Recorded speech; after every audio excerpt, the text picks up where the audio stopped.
Before I begin, I do want to address something about this musical. This musical has one very big, very glaring problem.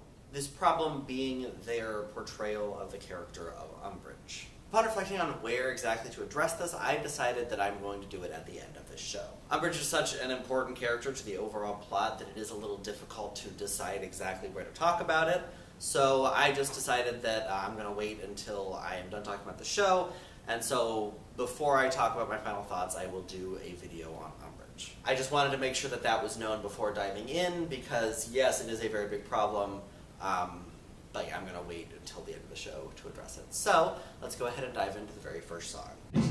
Don't ever tell me what I can't do. I'd watch my tongue if I were you.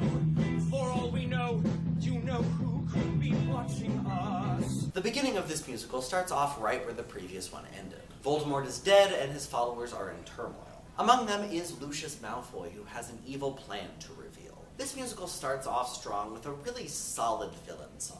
Aside from being a very good villain song, though, this song also introduces us to a very strong villain. Lucius Malfoy is a character who we will be spending quite a bit of time with throughout this musical, and the song does a really good job of introducing him. He's dramatic, flouncy, and very, very sure of himself. He's not going to let a little thing like his former boss being dead stop him from enacting his evil plan. Speaking of evil plans, this song also allows us to hear that. And more importantly, from a meta standpoint, it lets us know how they're able to create a sequel. You see, after poking a bit of fun at themselves for wrapping up the previous musical just a little too neatly to really allow sequels, He marries Ginny. They live happily ever after. There is literally no way to move forward from this point. Lucius reveals that he and the Death Eaters are going to go back in time to try to kill Harry in his very first year at Hogwarts. Not only is this a solid evil plan, but it does also allow room for a sequel and allows us to see Harry's first year at Hogwarts.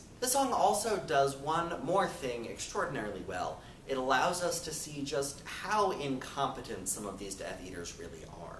After Lucius explains his plan a couple of times very clearly and concisely, and the Death Eaters still don't get it, he gives the most obscure and vague statement possible, and that's somehow when it clicks to the Death Eaters. It goes a long way to explain why previous plans with these Death Eaters may have failed, and also does a good job to explain why Lucius' plan may also fail. But, of course, that comes much, much later. For now, that is it for this week's song, so tune in next week for next week's song. See you then! No, it's not